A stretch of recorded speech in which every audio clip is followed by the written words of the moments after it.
Magandang araw po sa lahat at welcome po sa Word of Wisdom Channel. At sa oras pong ito ay pag-uusapan po natin ang mga palatandaan ng ikalawang pagparito ni Hesukristo. May mga katanungan. Ano ba ang mga senyales ng pagdating ni Hesukristo sa kanyang ikalawang pagparito sa lupa? Ano-ano ba ang nangyayari ngayon ng mga senyales sa panahon natin ngayon na kung saan nagbibigay babala ito na malapit na ang pagpaparito ni Hesukristo?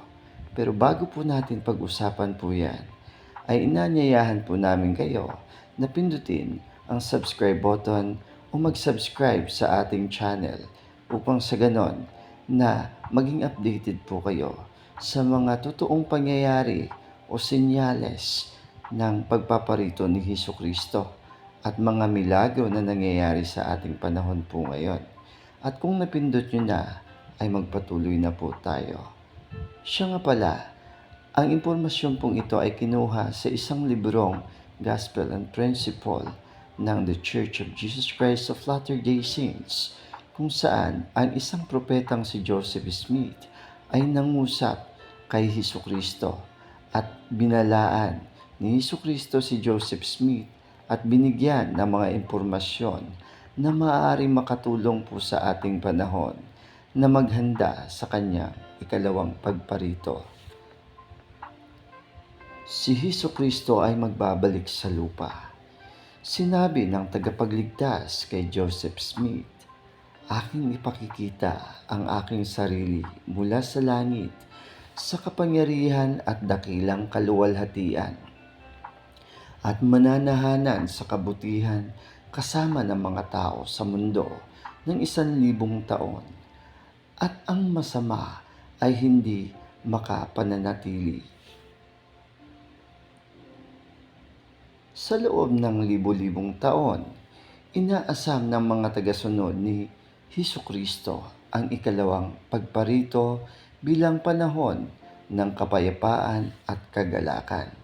Ngunit, bago dumating ang tagapagligtas, ang mga tao sa mundo ay daranas ng matitinding pagsubok at kalamidad. Nais ng ating Ama sa langit na maging handa tayo sa mga kaguluhang ito. Inaasahan din niya na nakahanda tayo sa espiritual kapag dumating na ang tagapagligtas na sa kanyang kaluwalhatian.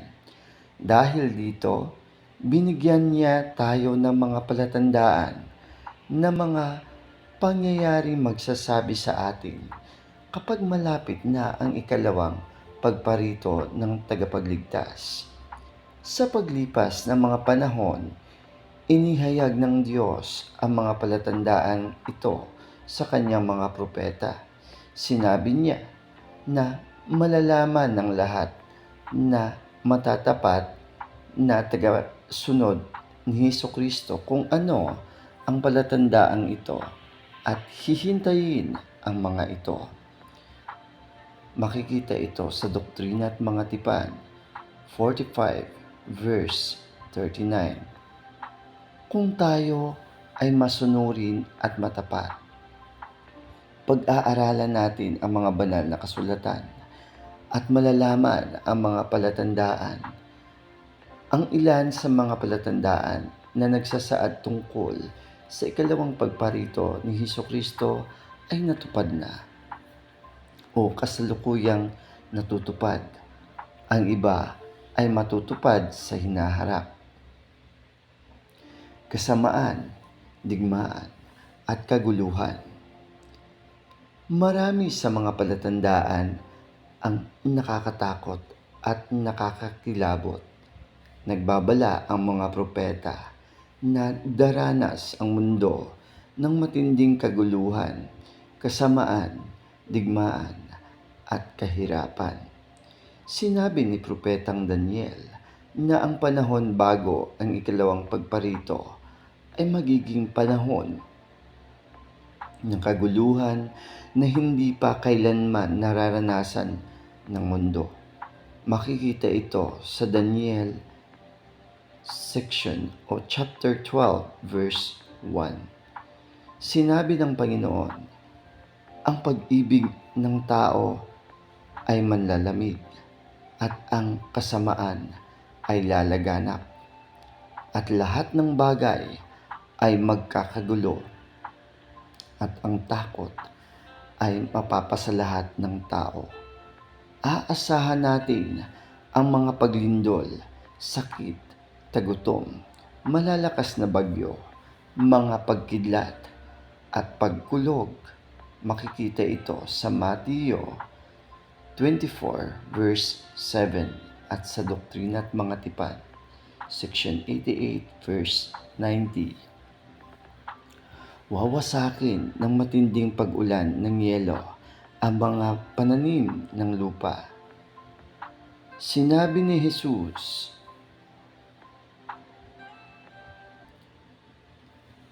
sa kanyang mga disipulo na mapupuno ng digmaan ang mundo.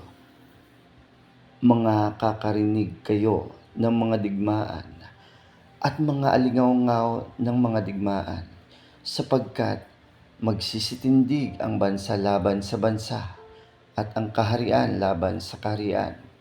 Makikita ito sa Mateo 24, versikulo 6 hanggang 7. Sinabi ni Propetang Joseph Smith, huwag panghinaan ng loob na sinabi namin sa inyo ang tungkol sa mga panahong mapanganib, sapagkat talagang darating ang mga ito sa lalong madaling panahon, sapagkat parating na ang tabak, tagutom at salot.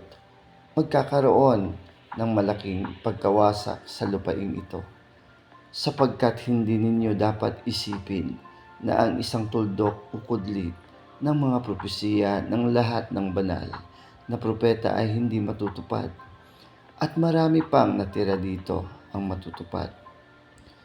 Marami sa mga palatandaan ito ang natutupad. Ang kasamaan ay lalaganap sa lahat ng dako. Ang mga bansa ay palaging nagdidigmaan. Ang mga lindol at iba pang mga kalamidad ay nangyayari na. Maraming tao ngayon ang naghihirap dahil sa paminsalang mga bagyo, tagtuyot, gutom at mga sakit. Makakatiyak tayo na ang mga kalamidad na ito ay lalo pang lalala bago pumarito ang Panginoon. Gayunman, hindi lahat ng pangyayari bago ang ikalawang pagparito ay nakakakilabot. Marami sa mga ito ang nagdudulot ng kagalakan sa mundo. Ang panunumbalik ng Ebanghelyo. Sinabi ng Panginoon, isang ilaw ang magliliwanag sa kanila na mga nakaupo sa kadiliman, at ito ang kabuuan ng aking Ebanghelyo. Makikita ito sa Doktrina at Mga Tipan, section 45 verse 28. Ang mga propeta noong una ay nagpropesiya tungkol sa panunumbalik ng Ebanghelyo.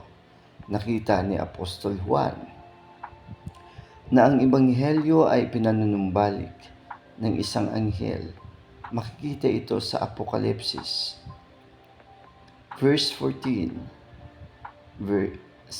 chapter 14 verse 6 to 7. Bilang katuparan ng mga propesiyang ito, inihatid ni Angel Moroni at ng iba pang mga panauhin mula sa langit ang Ebanghelyo ni Jesucristo kay Joseph Smith. Ang paglitaw ng Aklat ni Mormon. Sinabi ng Panginoon sa mga Nefita ang tungkol sa isa pang palatandaan.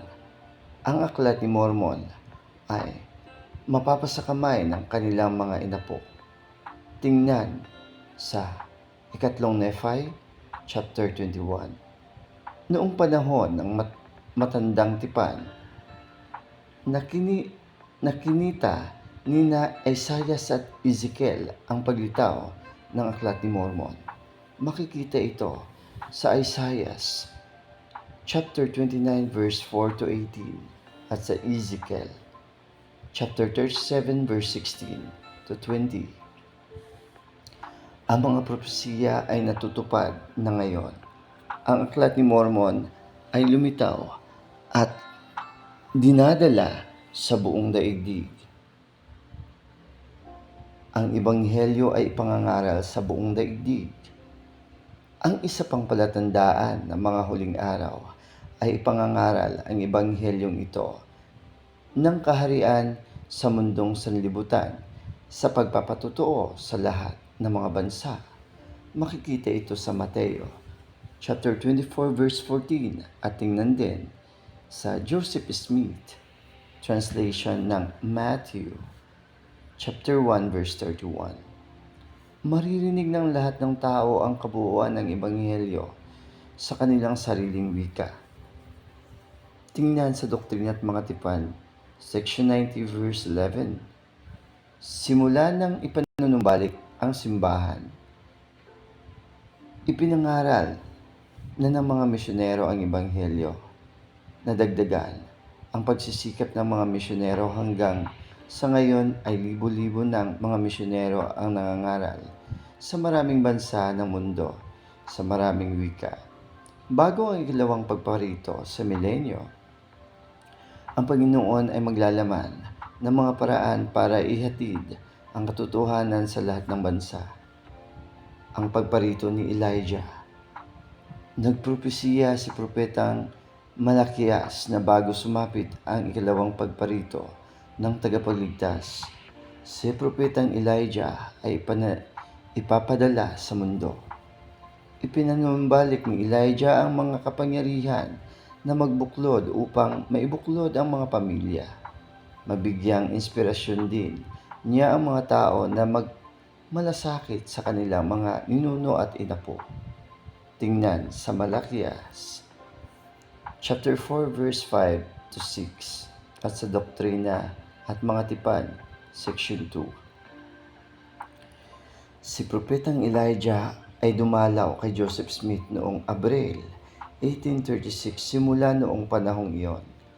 Lalong naging interesado ang mga tao sa genealogy at family history. Nakapagsasagawa rin tayo ng mga ordinansa ng pagbubuklod sa mga templo para sa mga buhay at mga patay. Ang mga inapo ni Lehi ay magiging dakilang mga tao. Sinabi ng Panginoon na kapag malapit na ang kanyang pagparito, ang mga Lamanita ay magiging mabubuti at kagalang-galang sa mga tao. Sinabi niya, bago dumating ang dakilang araw ng Panginoon, ang mga Lamanita ay mamumukadkad gaya ng rosas. Maraming bilang ng mga inapo ni Lehi ang tumanggap na ngayon ng mga pagpapala ng Ebanghelyo. Pagtatayo ng bagong Jerusalem. Kapag malapit nang pumarito si Jesucristo, ang matatapat na banal ay magtatayo ng isang matuwid na lungsod. Isang lungsod ng Diyos na tinatawag na bagong Jerusalem. Si Jesucristo mismo ang maghahari doon. Tingnan sa ikatlong Nephi chapter 21 verse 23 to 25 at sa Moises 7 verse 62 to 64. Ang mga saligan ng pananampalataya chapter 1 verse 10. Sinabi ng Panginoon na ang lungsod ay tatayo sa estados o sa estado ng Missouri sa Estados Unidos. Makikita ito sa Doktrina at Mga Tipan, section 84 verse 2 to 3. Ang mga ito ay ilan lamang sa mga palatandaan na ibinibigay sa atin ng Panginoon. Marami pang inilalarawan ng mga banal na kasulatan. Ang pag-alam sa mga palatandaan ng panahon ay makakatulong sa atin paano tayo mananatiling panatag at payapa kahit na nakakatakot at napangingilabot ang ilan sa mga palatandaan. Sa pagsasalita tungkol sa kanyang ikalawang pagparito, sinabi ng Panginoon, ang oras at ang araw ay walang taong nakakaalam, ni ang mga anghel sa langit. Itinuro niya ito sa talinghaga ng puno ng igos. Sabi niya, kapag nakita natin ang puno ng igos na nagkakaroon ng mga dahon, masasabi nating paparating na ang tag-araw o tag-init. Gayon din naman, na kapag nakita natin ang mga palatandaang inilarawan sa mga banal na kasulatan, malalaman natin na malapit na ang kanyang pagdating.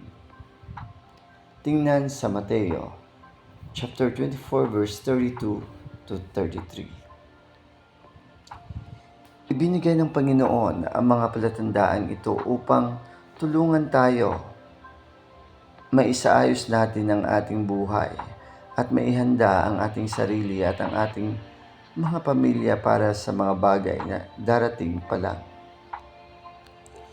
Binilaan tayo tungkol sa mga kalamidad at sinabing maghanda para sa mga ito. Ngunit maaari din nating asamin ang pagdating ng tagapagligtas at magalak.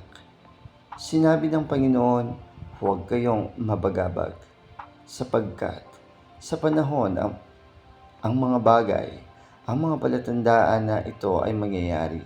Malalaman ninyo na ang mga pangakong ginawa sa inyo ay matutupad.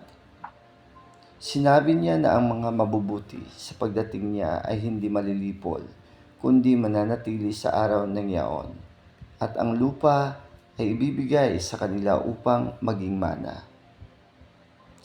At ang kanilang mga anak ay magsisilaking walang kasalanan, sapagkat ang Panginoon ay nasa gitna nila, at ang kanyang kaluwalhatian ay mapas sa kanila, at siya ay kanilang magiging hari at ang kanilang tagapagbigay ng mga batas. Karagdagan ng mga banal na kasulatan. Unang mga taga-Korinto, chapter 15, verse 22 to 28. Ang mga katapusan ay darating na walang kamatayan. Mateo, chapter 16, verse 1 to 4. Alamin ang mga palatandaan ng panahon. Mateo, chapter 24. Doctrine at mga tipan, chapter 29, verse 14 to 23, and chapter 45, verse 17 to 57, and section 88, verse 87 to 94. Joseph Smith Translation, Mateo 1. Mga palatandaan ng ikalawang pagparito. Unang mga taga-Thessalonica, chapter 5, verse 1 to 6. Abangan ang mga palatandaan at maghanda. Naway nakatulong po ang mga impormasyong ito upang magkaroon po tayo ng tamang basihan kung ano yung mga palatandaan ng ikalawang pagparito ni Jesucristo. At naway nakatulong po ito sa inyo upang palawakin ang inyong kaalaman hinggil sa mga bagay na totoo, lalong-lalo na sa paghahanda ng ating kaligtasan. Maraming salamat po sa inyo at hanggang sa susunod.